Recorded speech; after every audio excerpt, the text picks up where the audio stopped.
Bonjour tout le monde, Alexander here from Aperture, beaming to you from Paris at 25 frames per second. But why 25 frames?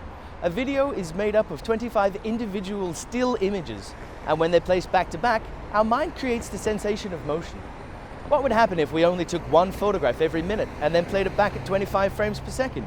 The result would be a magnificent, hyper-realistic compression of time. We also call this a time-lapse. And today, I'm going to teach you how to make one.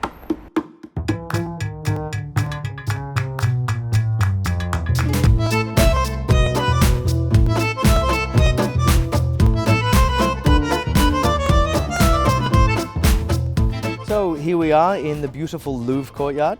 We're going to make our first time-lapse on the pyramid, and hopefully we'll have some nice clouds passing over the back of the pyramid.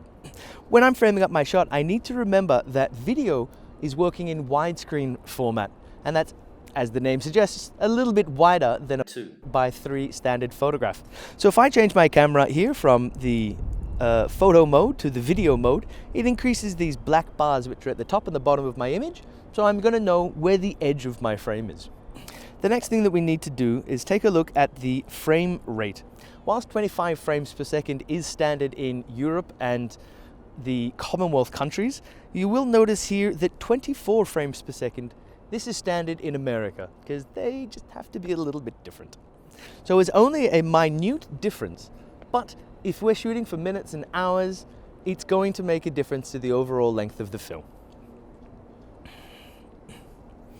The last thing I want to be thinking about is how I'm actually going to be taking the time-lapse. Am I shooting a video? Am I shooting still images?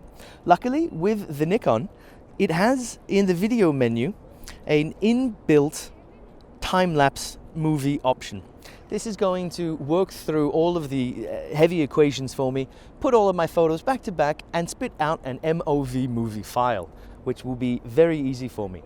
If your camera doesn't have a time-lapse option, it's not a problem. As long as we can take photographs at a steady interval, we can then take these and put them into an external editing software and make a video this way. If we're doing this, I wouldn't be shooting in RAW as I normally would suggest, but I'd rather be shooting in JPEG. When you're taking hundreds of thousands of photographs, it takes a lot of processing power and a lot of card space for all of those photos. So let's come in, change our image size, put that onto JPEG, and I'm going to choose a small JPEG. I've noted here that a standard 1080 full HD video is 1920 pixels by 1080 pixels. This small image here is far in excess of that, so this will suffice without losing any quality at all. The last thing that we need to do is come back into our video mode, because I am using a camera that has a time-lapse movie. And I'm going to change my shooting time down to just 1 minute. I want to do a little test and make sure that everything is going to be fine and that there's no problems with my exposure or anything else.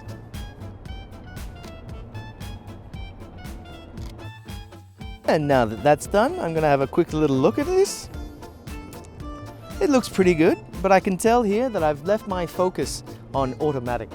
Whilst it is a very good automatic focusing system, for it to focus each time before a photograph, it is slightly moving and it's giving me a little bit of a wobble in my video.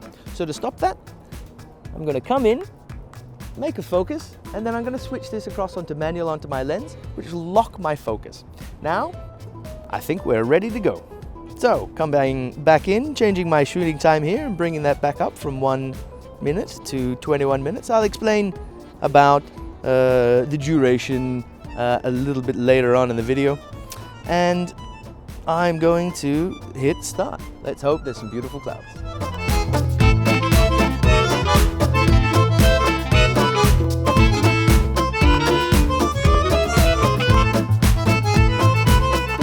Here we are at our second location. We're going to be shooting the back of Notre Dame as the sun sets, so hopefully we'll get this nice beautiful cresting of the light, a little bit of color in the sky hopefully, and it should be a good shot. What I've done is I brought along 2 cameras with me for this one, and we're going to be shooting one in a manual mode and the other one in an aperture priority mode. Now this is going to give us a very different result. The one that's in manual will keep the exact same exposure, and as the light gets darker and darker, will just fall off into darkness. Whereas the one that's in aperture mode, that's going to continually recompensate the amount of light that there is, and it'll adjust for it, giving us always a constant even setting of light. it's going to be set on the D500 and I have exposure smoothing written. Now, how long are we going to take these photographs for? I know that I want to have the sun setting and it will take a long time, so I've got to set it up for being 1 hour. How many photographs do I need to do? Luckily, Nikon has taken that guesswork out of it for us, and we can take a look here and set our shooting time off to 1 hour, if I've done there. And then realize now that if I want to make it of an interval of 5 seconds, that's going to give me a 30-second video. I think that's a little bit too long and I want it to happen a bit quicker. So I'm going to increase the amount of time between my shots and bring it up to 7 seconds. So one photograph every 7 seconds. That's now giving me a 20 seconds shot. Still a little bit long. I want it to be about 10 seconds. So let's just increase this a little bit more. And there we go. Every 13 seconds, that'll give me a nice 11-second shot. Make sure that I have those same settings keyed in on the Nikon D7000. And there we have them both set to the same time. So I'm gonna hit start on this one and I will hit go on this one. And we're gonna be here for a little bit of time. So I hope you've got something to keep you entertained.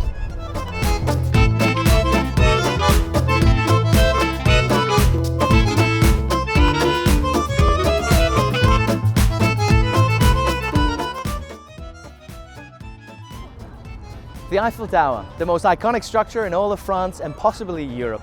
We're going to make this the location for our third and final time-lapse of the evening. I've set up the shot in front of this gorgeous carousel so that we can combine long exposure night photography with our time-lapse. Because we're shooting photos here, we can drag out our shutter speed to around about 2 seconds. And as we do that, each of these lights will create a really beautiful light pattern in our image. We've got a little bit of traffic in the back as well, so that should add element to our shot. So let's get set up. All right, so we want to take a look at our settings here. So I want to be shooting down at an ISO of 100 to get the most cleanest image that I can. I want to have 2 seconds in my shot so that I can have enough time to make those lights turn into a really nice long line. That's giving me here f8, so I think that looks fantastic. I'm shooting on manual because I don't want any of these lights to be changing and pulsating my image as they're going through. Now, thinking about pulsating, I want to make sure that my white balance is going to remain the same for the entirety of this video. So we don't want to be leaving this on automatic. We need to make sure that it's set to a standardized lighting condition. There are some very ugly kind of green street lights in this shot, so I'm going to make it across onto a fluorescent tubing, and I think that looks really good. Second thing that I need to make sure is that I'm not going to be shooting faster than my shutter speed. This shot is 2 seconds, so I need to make sure that my time is going to be longer than 2 seconds.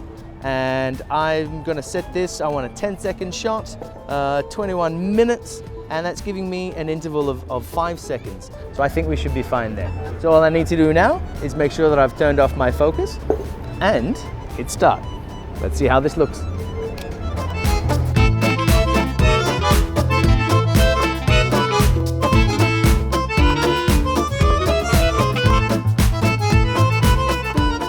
The hyper-realistic passing of time lends itself to time-lapse photography. So anything where you have a lot of motion should look really good.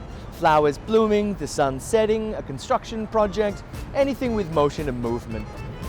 So now that you have all of the elements, go out there, take some time-lapse, and then let us know how they went. If you've got a video, put it into the comments down below. This is the first time that we've made a video like this, so I hope you did enjoy it. If you'd like to see some more, please like and subscribe to our channel and let us know what would you like to see us talk about next time. Aperture Tours runs one-on-one private photography lessons in some of the most beautiful cities across the earth. So next time you're traveling, think about coming out and taking a tour with us. I've been Alexander J. Bradley, you've been fantastic. And until next time, happy shooting.